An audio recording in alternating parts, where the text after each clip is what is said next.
ओम शांति।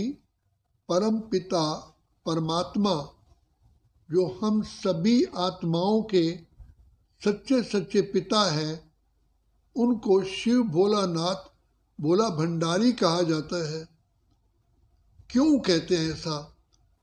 एक तो हम सभी आत्माओं के नाम व्यक्तिवाचक हैं, लेकिन पिता परमात्मा जन्म मरण में ना आने के कारण उनका नाम केवल गुणों के ऊपर है। तो पिता परमात्मा के 1.5 लाख गुण हैं, उनके 1.5 लाख ही नाम है, लेकिन सब गुणों में सबसे श्रेष्ठ महान गुण है सर्व आत्माओं का कल्याण करना। इसलिए उनको शिव कहते हैं। इसलिए मंदिरों में भी शिव की प्रतिमा ज्योतिर्लिंगम के रूप में दिखाई गई है। दूसरी बात, शिव पिता परमात्मा इस सृष्टि पर आते हैं, लेकिन ये कायदा है, ये सृष्टि का नियम है कि आत्मा बिना मुख के बोल नहीं सकती, बिना कानों के सुन नहीं सकती, बिना हाथों के कोई चीज़ उठा नहीं सकती। तो पिता परमात्मा को भी, ज्ञान सागर को भी हम बच्चों को ज्ञान अमृत पिलाने के लिए एक मनुष्य तन का आधार लेना पड़ता है। तो एक बूढ़े तन में प्रवेश करते हैं जिसका नाम रखते हैं ब्रह्मा। आदि देव ब्रह्मा के द्वारा पिता परमात्मा आकर के, शिव पिता आकर के ज्ञान की गंगा बहाते हैं। इसलिए उन शिव की जटाओं में गंगा को दिखाया जाता है। वास्तव में ये पानी की बात नहीं है, ये ज्ञान की बात है। तो पिता परमात्मा ज्ञान के सागर, पतित पावन, सद्गति दाता, कल्याणकारी, भोलानाथ भोला भंडारी, प्रजापिता ब्रह्मा के मुख कमल द्वारा हम सबको ज्ञान जल से स्नान करा करके जन्म जन्म के लिए पावन बनाते हैं और बेहद का, अनलिमिटेड, जिसको इंग्लिश में इनफिनाइट वर्षा हमको देते हैं। तो बाप जिन गुणों का सागर भंडार और दाता है, जिन खजानों का मालिक है, वो खजाने हमें भरपूर देते हैं। तो शिव बाबा ज्ञान के सागर, प्रेम, आनंद, शांति, सुख, पवित्रता, शक्तियों के सागर भंडार और दाता है। ये गुण भी हमें देते हैं। फिर उसके साथ साथ हम बच्चों को श्रेष्ठ संकल्पों का खजाना देते हैं, श्वासों का खजाना देते हैं, ज्ञान का, आनंद का, शांति का, प्रेम का, सुख का, पवित्रता का, खुशी का, ये सब खजाने अपरंपार शिव बाबा हम बच्चों को अभी देते हैं।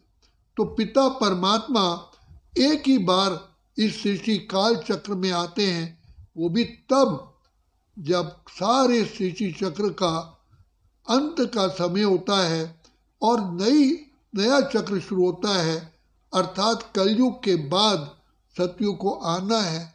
तो कलयुग पतित विकारी भ्रष्टाचारी दुनिया है, तो उसको श्रेष्ठाचारी बनाने के लिए और आत्माओं को पतित से पावन करने के लिए, काले से गोरा करने के लिए, कंगाल से सरताज बनाने के लिए, गुणहीन से गुणवान बनाने के लिए शिव बाबा, प्यारे बाबा, कल्याणकारी बाबा को इस धरा पर आना पड़ता है और वो एक पतित शरीर में प्रवेश करके हम सभी आत्माओं का दुख दूर करके सदा काल के लिए सुख शांति से भरपूर करते हैं।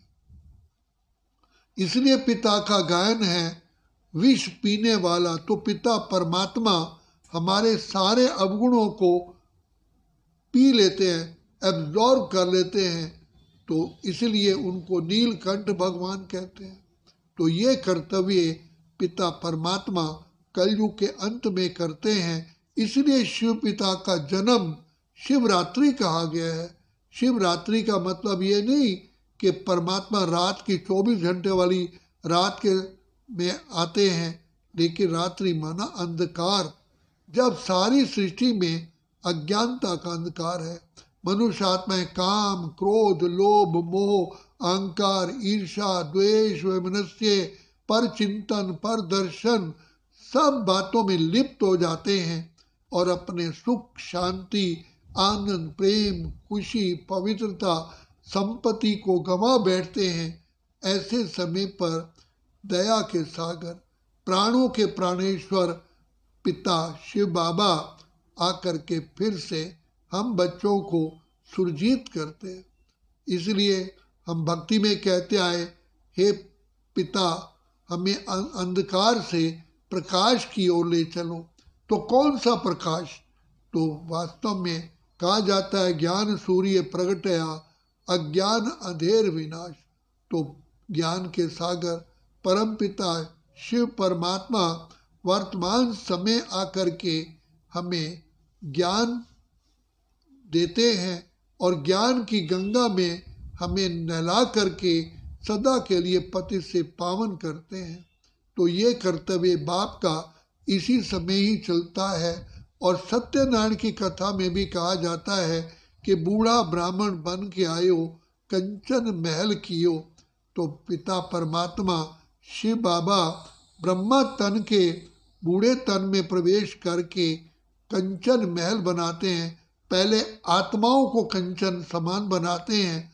तो जैसे ही आत्मा कंचन समान बनती है तो उस अनुसार आत्मा को कर्मों का फल मिलता है, तब कंचन महल मिलते हैं। तो ये कर्तव्य बाप का अभी ही चल रहा है। ये कर्तव्य कल्प कल्प में एक ही बार चलता है, वो भी केवल संगम युग पर। और वो कर्तव्य पिता परमात्मा संगम युग पर आकर के कौड़ी से हमको हीरे जैसा बनाते हैं। तो बाप आए हुए हैं, हमें वरदानों से हमारी झोली भरते हैं, हमारा श्रृंगार करते हैं, हमें फिर से महान आत्मा, पुण्य आत्मा, धर्म आत्मा, श्रेष्ठ आत्मा बना रहे हैं। यही समय है पिता परमात्मा से वरदानों से झोली भरने का। अगर नहीं तो अभी नहीं तो फिर कभी भी नहीं, क्योंकि एक बार ही पिता से मिलना होता है। अच्छा, ओम शांति, ओम शांति, ओम शांति।